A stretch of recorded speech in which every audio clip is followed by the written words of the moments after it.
Welcome to the Drew Rice Show, brought to you by Neighborhood Ford, from our neighborhood to yours. Neighborhood Ford on Main Street in Irwin. Unicoi County Blue Devils halfway through the season, 4-1. First time that's happened in generations, since the 1980s. What do you think has been the cause of the turnaround? I've asked you this question before, but best start since the 80s. Tell me what's different now. Well, we've got some talented kids right now, we've got a bunch of kids that are bought in and have really devoted themselves in the weight room and in the off season, and even now, we're still lifting 3 days a week in season. So I really feel like our strength's a huge difference, and like I said, it helps having kids that are pretty talented too. So that I think those two things, and these kids are just willing to buy in and do what we've asked of them, and so far we've had some success. So. Well, one of those talented players is Cody Lewis with his 2 long touchdown runs at Claiborne County and 4 touchdown victory last week. But I know that he's not exclusively in the backfield. You mix it up. Noah White is at his own long run to win a ball game, as well as Brent Strother. What determines who's in the ball game at what time? Sure. Well, in our base set, Brett's at receiver and Noah's playing that H-back that we move around, and a lot of Cody's runs are due to Noah's blocking. Even though they're all capable of playing running back, but Cody's kind of there by default, and so sometimes is the beneficiary of that. But they all bring different things, and sometimes we just kind of ride the hot hand. When one of them's playing well, we just leave them alone, and we're able to shuffle guys and keep them fresh. So it's just kind of a feel thing. Well, Lewis, of course, did miss one game to injury. What's the injury status here halfway through the season? We're pretty healthy. I guess we're as healthy as we've been. We got a couple young guys that have got some stuff they're dealing with. But as far as Friday night guys, we're really pretty healthy. So hopefully we can keep it that way. And that's a huge part of the making it through the season is staying healthy and keeping guys upright and not missing key pieces and things like that. So we've been blessed, and hopefully we can keep that going.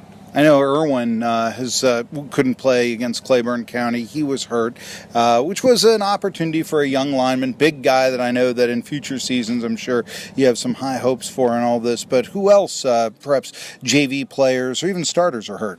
Anthony Rollette, he's a sophomore for us, and he's kind of really came on over the summer and things like that. He got his knee banged up a little bit Monday night in the JV game, and we've got a couple other nicks and bruises, but other than that, it's just kind of wear and tear stuff. But both of those guys are they're out right now, but that's part of it. That's just part of the game, and that's got to deal with it. And like I said, hopefully we can stay moderately healthy as we move forward here. Well, I know, speaking of lineup changes, last week, Kiesling played defensive back, cornerback, but it was actually the guy that he replaced that came on, nickel package, and got a big interception. Now, what's the defensive secondary look like in this game? Yeah, Gavin played really well, and he, we feel like he played well enough to keep that spot for another week. So he's going to start at corner across from Tanner, which Sullivan Central throws the ball a whole lot. So we're looking at even some certain situations, putting another defensive back on the field and taking a linebacker out just to help defend some of the stuff they're doing. But no, Gavin had a good week for us last week, and he's had a good week of practice. So that's a senior that has been around, and he's put his time in, and it's good to see him have some success. Does that mean the nickel starts? Yes. Yeah, that's the plan. That's the plan, and of course we've got adjustments built in for different things like that. But yeah, we're gonna leave it that way for right now. Yeah. All right, time to hear from Neighborhood Ford, which has just given 2 tickets away to the Tennessee-Florida game tomorrow. They did it at 2 p.m. today. Still have a lot of giveaways, so you can stop by there. 9 to 12 tomorrow, Neighborhood Ford, from our neighborhood to yours, Neighborhood Ford in Irwin. Back after this on 1420 NBC Sports Radio Tri-Cities, WEMB Irwin. Back with the Drew Rice Show. I'm Marky Billson. It's brought to you by Neighborhood Ford. Sullivan Central. They come in losers of 34 in a row, but you know what? They've been very competitive. Led Johnson County, who is ranked 7th in 3A this season, late in the ball game before losing by a score. You mentioned their quarterback, Jackson Harrison. Question: how do you avoid overlooking the Cougars? Well, we've said that since Sunday when we started our preparation for them. We've told these guys, hey, you can throw the record out the window because they've got some talented kids and they've gotten a lot better. And like I said, they don't look like an 0-14 when you watch them on film. So they've been very, very competitive, and Coach Steger does a good job there. So yeah, that's really been a big focus for us this week is continuing to push ourselves, and we certainly can't have any letdowns this week. Jackson Harrison, I know, was Johnson City Player of the Week the week after Odie Lewis was, as a matter of fact, and that was against a 2-point loss to 1-3A rival Chucky Doak. He put up about 173 yards rushing and more than 180 yards passing. So the opposing quarterback, Harrison, tell me a little bit about him. How do you try to stop him? Yeah, he's a dual threat guy. He probably runs it just as well as he throws it, or maybe even runs it a little bit better.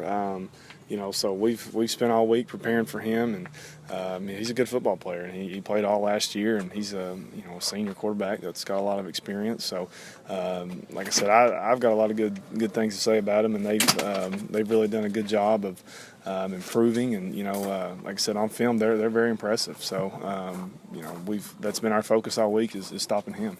Now, the running quarterback, I've always thought, is liable to make as many mistakes as mistakes that that he makes the other team. But really, how do you try to, let's say, make those scrambles into 7-yard sacks? Yeah, that's a great point, and our defensive line has to play disciplined, and we talk to our defensive ends all the time about keeping outside contained and turning everything back inside, and that's been a big focus. That's a big focus every week, but certainly on a week when you're playing an athletic quarterback. So that's been our focus, and that's what we've worked on all week, and that's what we're going to have to come out here and do to be successful. And keep everything in front of us, and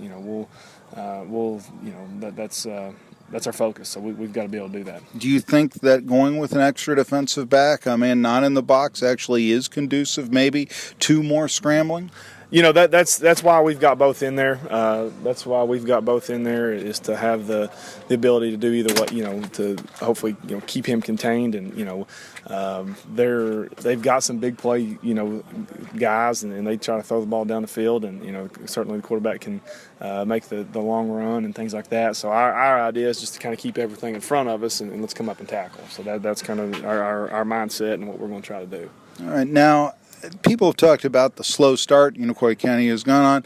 Last week, 7-7 in the first quarter. How critical do you want to be? The games all begin 0-0 after all. But what are you doing? It seemed like this was something against Claiborne, admittedly an undermanned opponent that was being shored up.